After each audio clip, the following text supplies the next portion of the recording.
Rover, where are you and Lucilla? The other panelists have all taken their seats. The students, too. Can we really trust this plan of hers? Anyway, I'm leaving the speech to you. Then we'll face it together. See you later, Professor.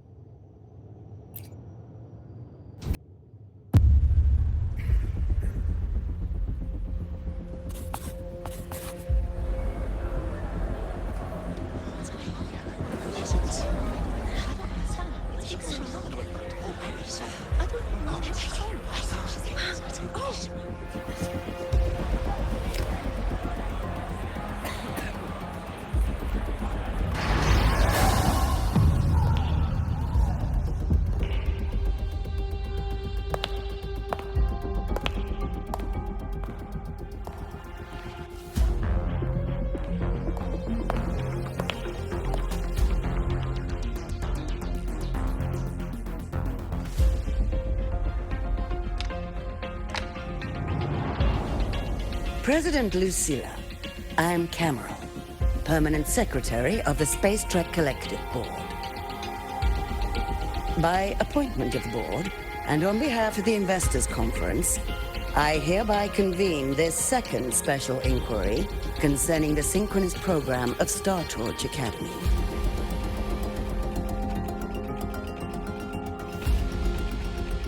Pursuant to Article 12 of the Space Trek Collective Charter, President Lucilla, you may now raise any procedural objections regarding the attendees, the agenda, or the draft of this session.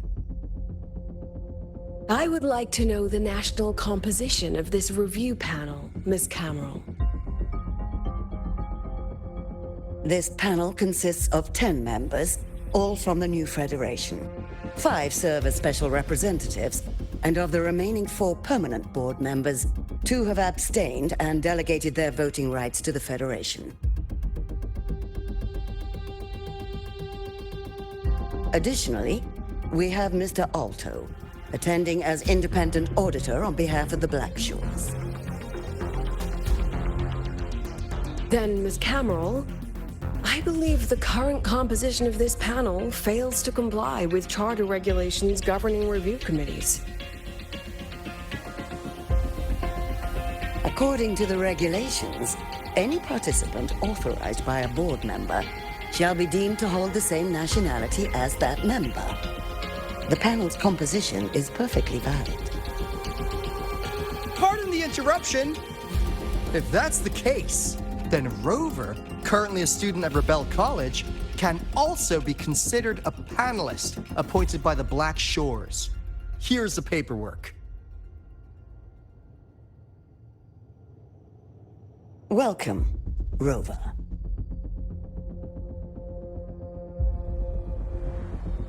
I have no further questions, Ms. Cameron. Then, per the agenda, I will now relay the investors' resolution following our previous inquiry. Given that the loss of the Exostrider constitutes a de facto failure of the program, our immediate priority is to establish a compensation plan for the affected assets and students. Furthermore, the board directs that the Synchronist program must be terminated immediately, or at minimum suspended. My stance remains unchanged, Ms. Cameron. I intend to continue the program.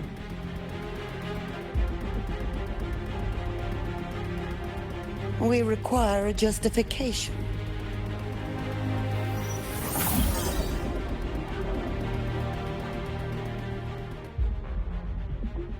Panelists, this is a theoretical prototype for a shield designed to counter retroact rain, created by one of our synchronists. This prototype significantly accelerated the development of Jinzhou's own defenses. It saved countless lives during the war against the Threnodian Overthrax.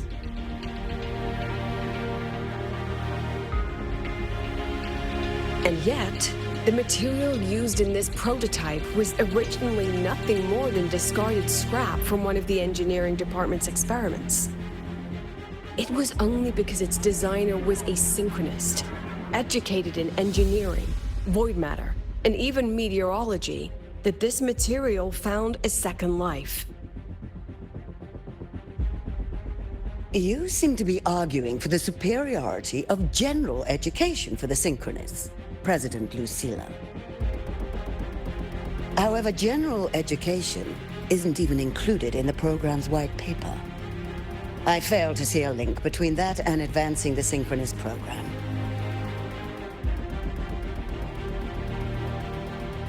The shield is an impressive surprise, but given the cost of gambling on such a slim probability, the cost-effectiveness is simply too low.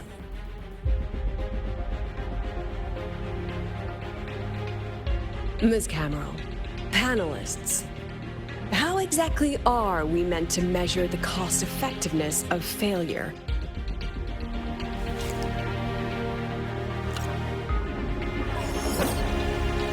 As you can see, this shattered component comes from a failed experiment. One that was not even recorded in the Collective's official gazette. A synchronist gave her life as the price for validating her theory.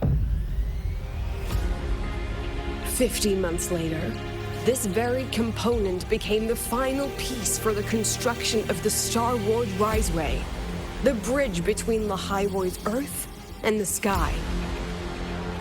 Humanity does not always set out for the sake of victory, Ms. Camel. Our synchronists know from the day they enroll. No one knows when the Exostrider will awaken, and the odds that they'll be the one to pilot it are slim. Yet they come anyway. They march toward likely failure from the very start. So I ask you, can you truly say that such failure has no value? And how can we call that a failure of the Synchronists, when the Exostrider was the one who banished LF1 from our world?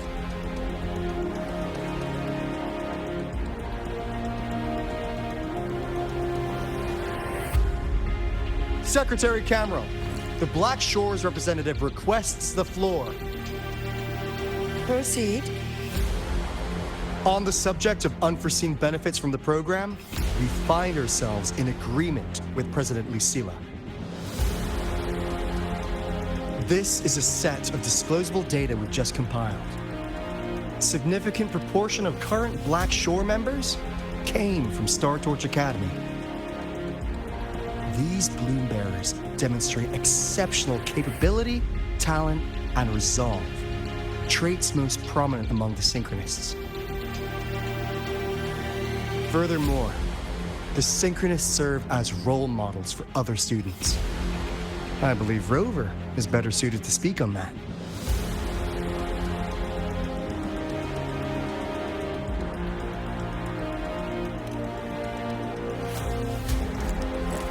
The Synchronists Program is a search for a way out for our civilization.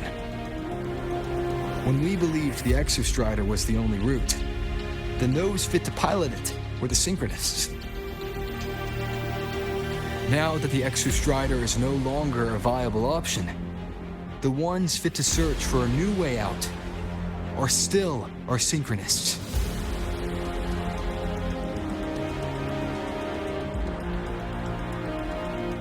Yes, which is why I must disagree with evaluating the Synchronist program purely in terms of cost-effectiveness. I urge investors to reconsider the criteria used to measure its value.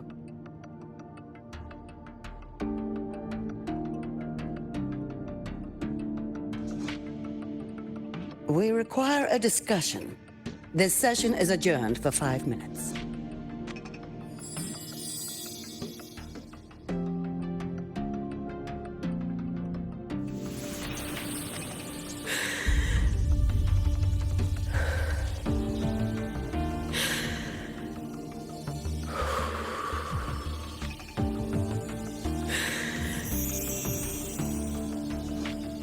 them see your potential.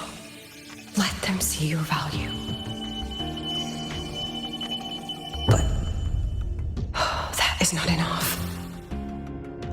President Lucilla, following the review panel's deliberation, we fully recognize the potential value of the Synchronists as an independent academic division, as well as their role model effect. However, as Rover stated, only those fit to shoulder the burden of finding a new way out deserve the title Synchronist.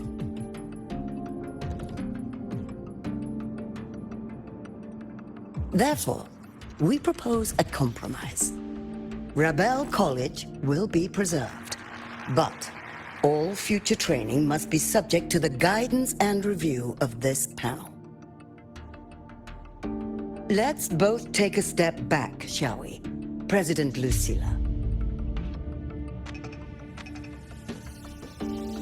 This is it.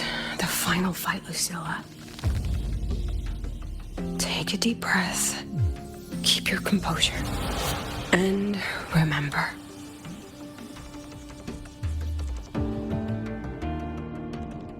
Everything you regret. Everything that brings you joy. Everything you have lost. Everything you have witnessed. The answer you chase.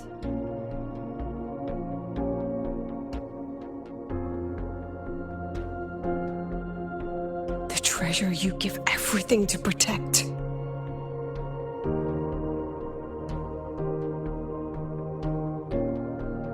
No, that won't be necessary, Secretary Cameron.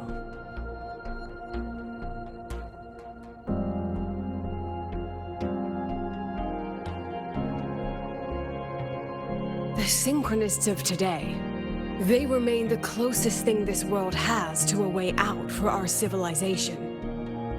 After our confrontation with Aleph 1, we recovered this audio recording from the interstellar probe Farwatcher. It's nothing more than static. Even so, it is the only legacy the pioneers of Solaris have left us. We are not alone, Secretary Cameron.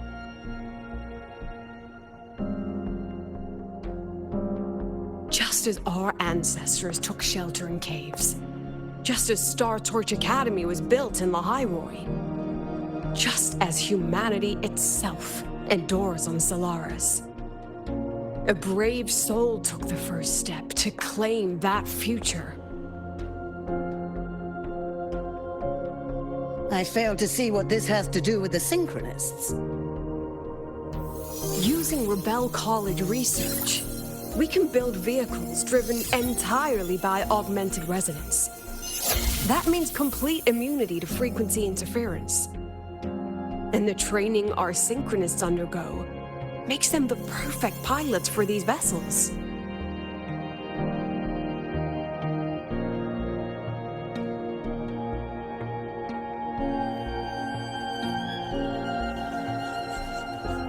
But the Strider Gate has been sealed. Not to mention, whatever lies beyond can hardly be called a route.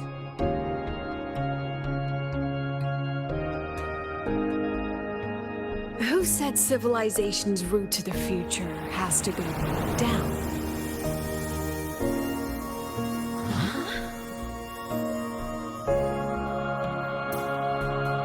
The stars.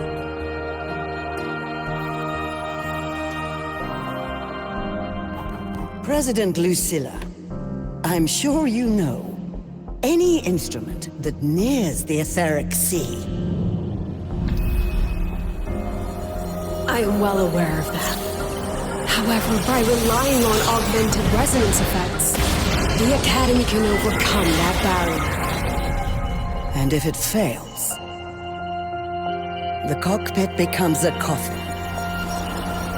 Is that a chance you're willing to take?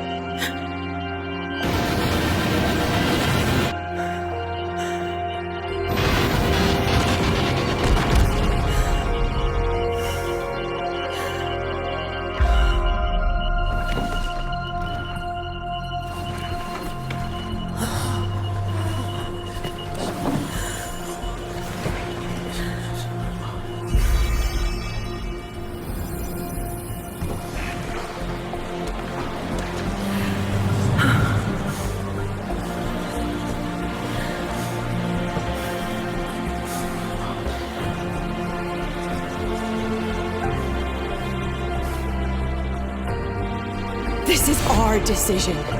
If the answer lies beyond death, then that's where we go. Just wait and see.